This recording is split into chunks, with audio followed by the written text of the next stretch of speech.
Dead, quatrième livre, Cerbero. Moi c'est pour la croissance, l'un de mes textes. 1. Moi c'est pour la croissance. Un type zigouillé, c'est toute une armée qui se met en branle. Pompe funèbre, journaliste, police évidemment. Une personne en moins, c'est une place qui se libère en ces temps de chômage. Moins de surpopulation, plus d'héritage, ce qui veut dire des droits de succession pour l'État. Une assurance vie peut-être, une place disponible sur le marché de l'immobilier, et puis ça remplit les églises. Celle-là, je la termine au cutter. Ça fera sale, mais tant pis, je varie. Je rentabilise mon achat. C'est à Noël que j'ai eu cette idée. Le Noël de mes 29 ans. J'étais seul, je suis orphelin en fait. Pas d'amis à inviter, rien que cette bûche chez moi. Bien sûr, la conjoncture économique a eu sa place dans ma décision. J'étais chômeur, bientôt expulsable de l'appartement de banlieue dans lequel je logeais. Sitôt passé la trêve hivernale, je savais que j'allais me retrouver à la rue. Mon travail, journaliste. Je sors d'une grande école, j'ai eu mon beau diplôme, je n'ai pas le relationnel qui va avec, alors j'ai dû me contenter de pige dans une revue sur la techno, la peine de quoi payer mon café. C'est ce soir-là que j'ai pris ma décision, devant ma bûche. Il me restait 100 crédits, après ceinture jusqu'au début du mois prochain. Qu'en faire? Je me suis rappelé Raskolnikov, Le Crime et Châtiment, bon bouquin, de Dostoïevski, qui décide de tuer parce qu'ils se sont appelés à une mission supérieure. Moi non, j'ai suffisamment gratté de papier pour savoir que ce qui intéressait les gens, c'était la mort, le sexe et le sport. J'ai donc choisi la mort. Je suis devenu mon propre sujet, un agent économique somme toute. Trouver une arme avec 100 crédits fut le premier pas. Je savais déjà ce que je voulais, un choker. Le truc qui vous balance 1 million de volts dans la carcasse, au contact. Ce fut mon cadeau de Noël, je l'ai acheté sur internet. La technologie nous sert tellement. Après, j'ai révisé mes classiques dans ma bibliothèque. Il ne fallait pas faire ce qui était déjà fait. Seven, Henry Portrait of a Serial Killer, Taxi Driver dans les films, Dostoïevski et le Hamon dans les bouquins, Les Chants de Maldoror de Lauréamon. Je décide de le feuilleter et je souris. Cette histoire de l'homme qui voulut devenir le plus infâme me rend ma joie de vivre. J'en ai quelques extraits à longer sur mon canapé, et puis j'ai éteint les lumières et je me suis endormi. Le matin, j'étais prêt. Plus que quelques jours avant de recevoir mon colis. Autant se mettre à l'œuvre. Ce que Henri Lilouka et Otis Toole, environ 300 morts au compteur, m'ont enseigné, c'est que le tueur moderne doit être un voyageur. Un voyageur. Pour brouiller les pistes de l'enquête, changer le département est une bonne chose. Il me fallait donc un véhicule. Ensuite venait la question du modus operandi. Le mode opératoire, la façon de claquer le beignet. Chez la plupart des SK, il représente quelque chose. Un traumatisme. D'enfance surtout. C'était pas mon cas. Hormis que je suis orphelin, je n'avais pas souffert autant que cela. Ceci me fit complexer un moment. Allais-je manquer de résolution? Était-ce facile de buter quelqu'un? Cela, je ne le savais pas encore.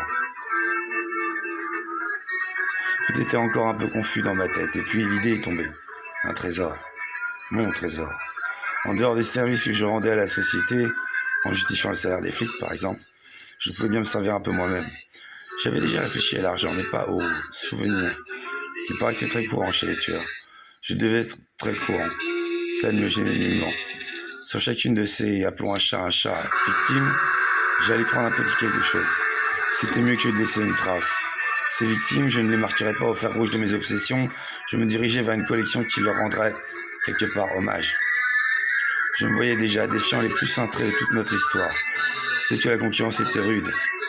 Mais je me suis dit que la gloire n'était pas pour moi, que j'étais un patriote au service de mon pays, moi, un véritable assassin qui gorge les rubriques des faits divers et qui ne se fait pas prendre.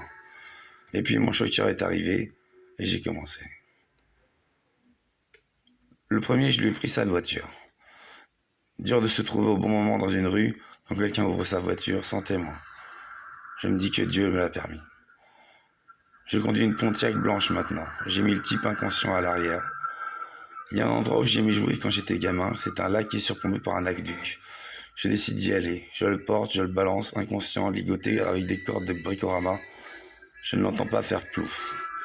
Je prends de l'encre de Chine, je maquille les plaques. Je me suis acheté des gants aussi, je les avais oubliés. Je vais les mettre au cas où on retrouve la voiture. Je prends une lingette pour essuyer le volant et c'est parti.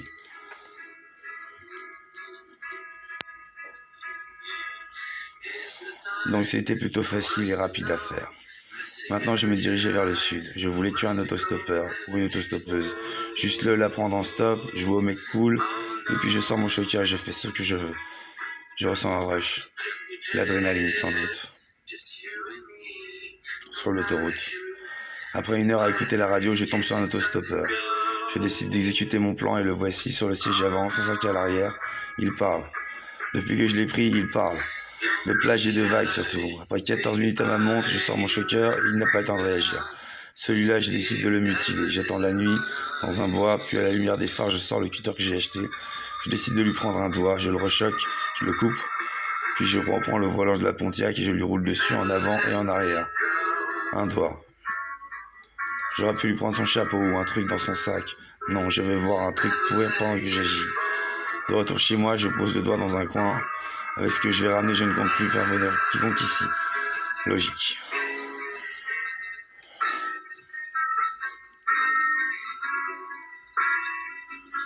Et un jour, ils vont me prendre, je me dis le soir même. Combien de temps peut-on faire ça? Je routinais comme les nouveaux venus. J'usais la moquette de mon salon, me gavais de thé. Puis je me suis dit que quitte d'être un tueur, autant être un drogué. Et j'ai compté. 708 crédits en tout sur les deux. Je décide d'investir 500 dans de la cocaïne. Et j'ai fait venir un mec pour que je connaissais avant, quand j'étais à fond dedans. J'ai retrouvé mes réflexes directs. 1h37 du matin, coquille, je m'endors et je me masturbe. Évidemment, je pense être une vraie fille. Internet sert à ça, j'espère. J'ai recommencé. J'ai pris une autostoppeuse cette fois. Je l'ai choquée et j'ai mis mon sexe dans sa bouche. J'ai joué, putain, alors c'était vraiment glauque. Elle, je lui fais une overdose de cocaïne, j'y mets 200 crédits, je la regarde mourir dans des spasmes dans ma voiture. J'ai acheté une pelle et des cartes pour les bois en France, j'ai décidé de m'organiser. Je lui prends son chouchou, ses cheveux se détachent. Mon trip en ce moment, c'est de ne pas me voir dans les journaux.